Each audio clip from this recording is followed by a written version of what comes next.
people, what's up? Yes, it's your girl, Adeola. Where is it done? Just tell me, where is it done in a democratic country when we have a president? How can soldiers confiscate newspapers? Nigerians, they laid ambush for vendors of newspaper and distribution vans, the impounded vans and newspaper copies.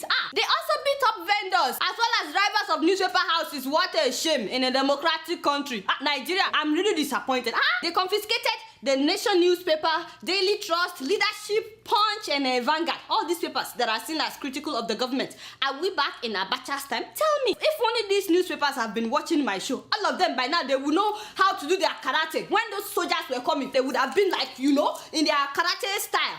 Although, don't practice this on a soldier. Especially a Nigerian soldier. Please, don't try it. Guess what the military's explanation was? They said that this is just a normal security routine check. And they did it for days. Okay, this is a routine check, only in Nigeria. But some people are telling me, move close. Me, I don't know anything. But they are saying that it is because of that story. The one the week before, when Boko Haram raided about 4 villages in Borno, and then the Nigerian soldiers couldn't stop them. They said that was why they are trying to confiscate the paper. Yes, that the soldiers had to run for their lives that day. Boko Haram overpowered the soldiers, so the soldiers left the villages. They had to run for their lives. Last week Tuesday, yes, so Boko Haram killed between 400 to 500 people in one day.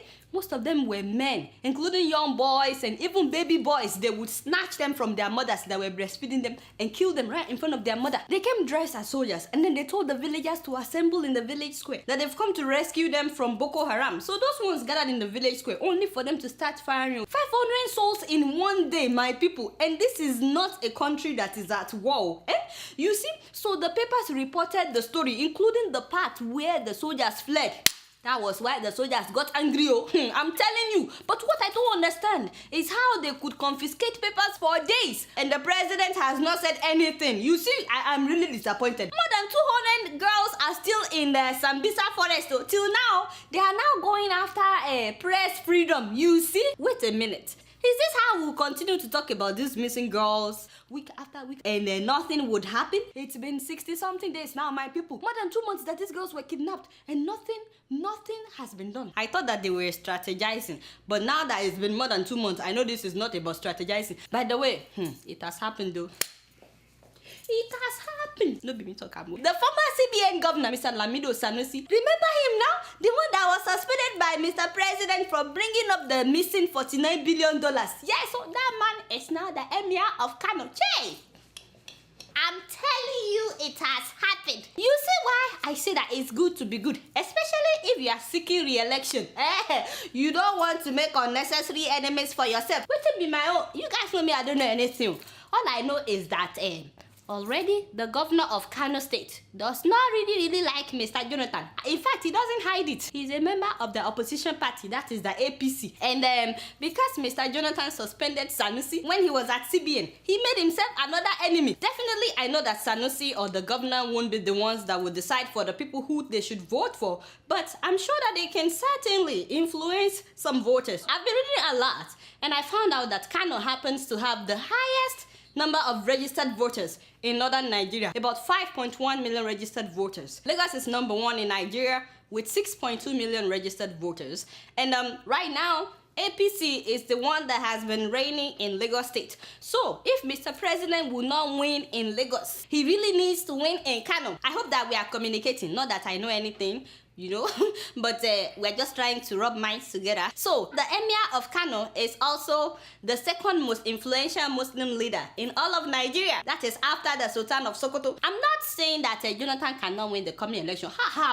Waiting be my own. In fact, many people have been telling me that Jonathan will do whatever he can to rig the coming election. I mean, to win the coming election. God forbid rigging, because he already promised us that there will be no rigging. I'm just trying to let you see why Mr. President has not been particularly happy since Sanusi was turbaned as the Emir. In fact, till now, Mr. President is yet to send a congratulatory message to the Emir. I said, Abba, that is not mature now. Even if you're not happy with the guy being appointed, act mature and do the needful. He was scheduled to go to Kano, but he cancelled his trip the moment Sanusi was announced as the Emir.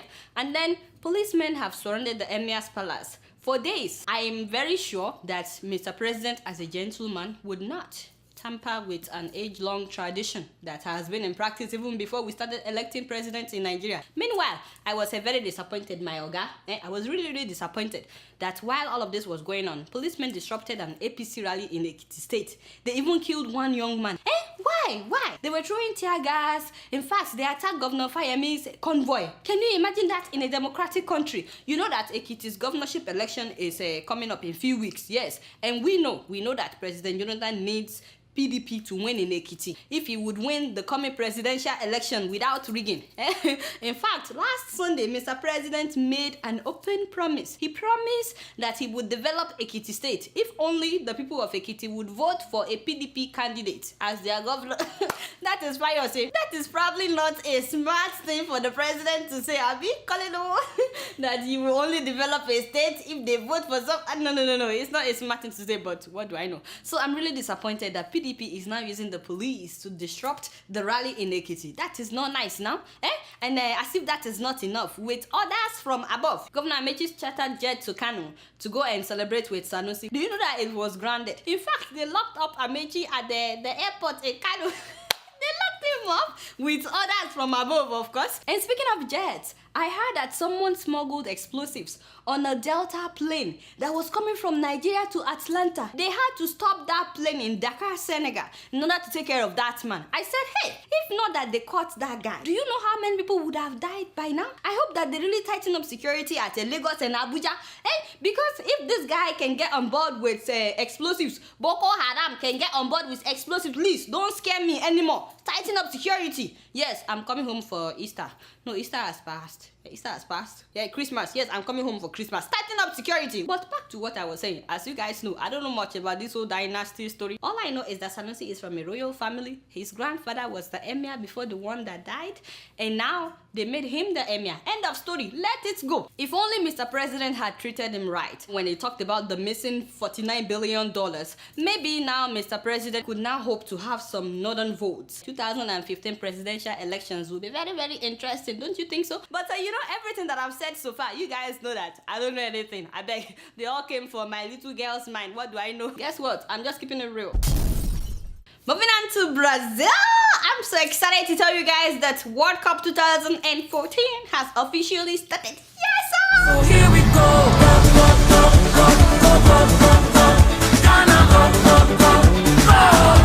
So here we go. No. I beg, stop it. What is the meaning of that? Why are you playing me Ghanaian music? By that beautiful lady in Adeola, you know, we both have gap teeth. People with gap teeth, but usually very good. That is a Miss Weyala of Ghana. Very beautiful woman, very great musician. But why are you playing me Ghanaian music? Have you been paid off? Now you are rooting for Ghana. One love, my Ghanaian people. No offense, but this is the World Cup. We are winning this World Cup. We already know that. I beg, give me Nigerian music, Joe. Give me the power to win.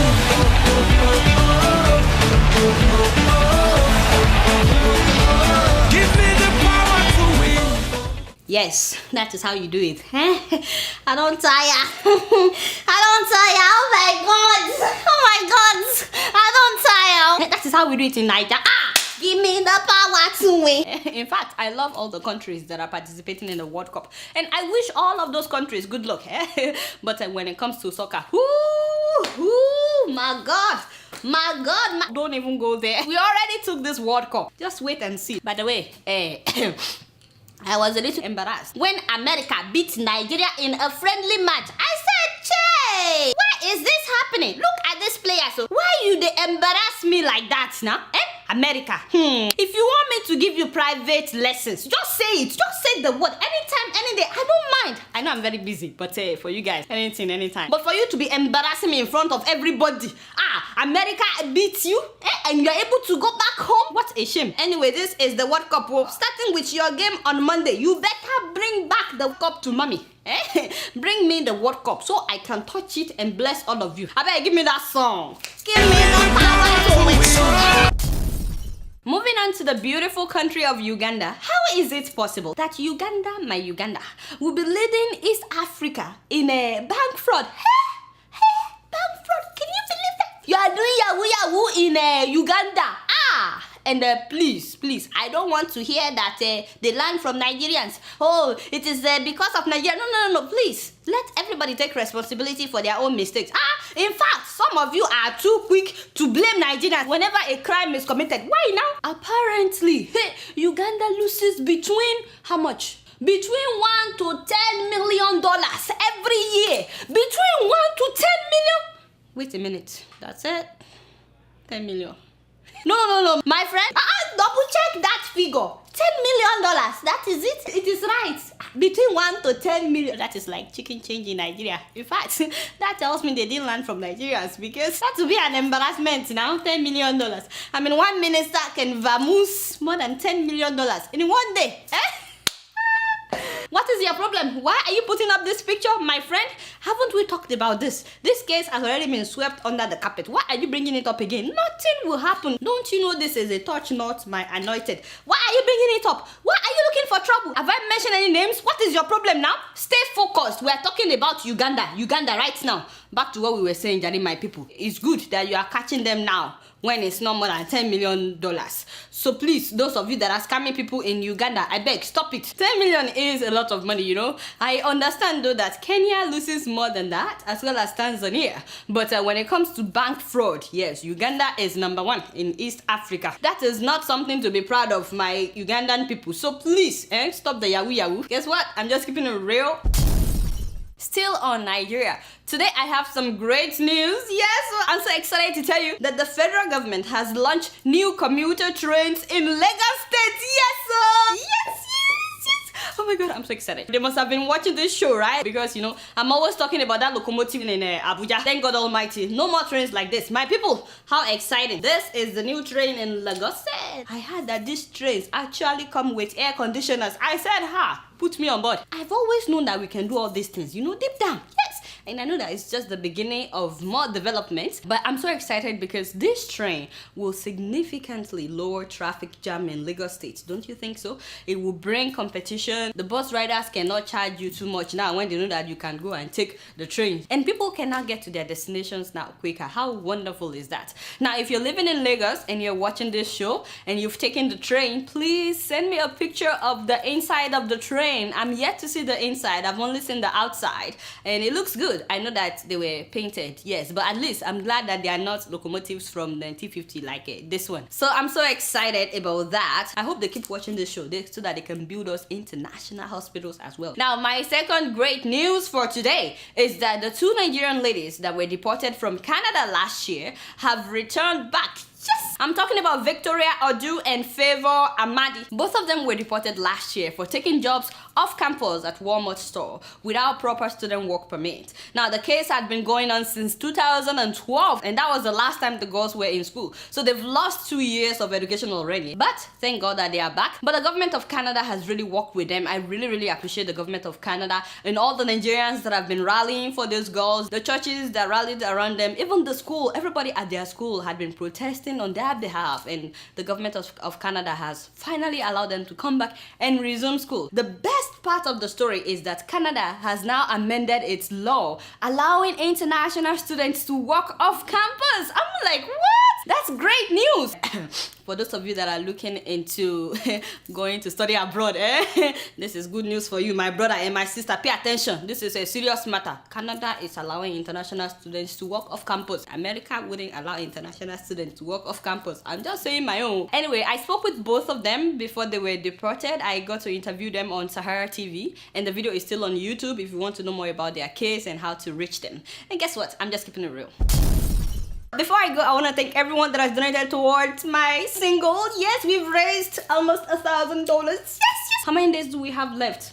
My people, don't wait till the last minute now. Some of you are waiting to the last minute. Why now, But thank you to everybody that has donated. I really appreciate you guys. All right, y'all, it's been real, and I'm keeping it real right up in here. Until next week, I'm gonna see y'all later. Peace out.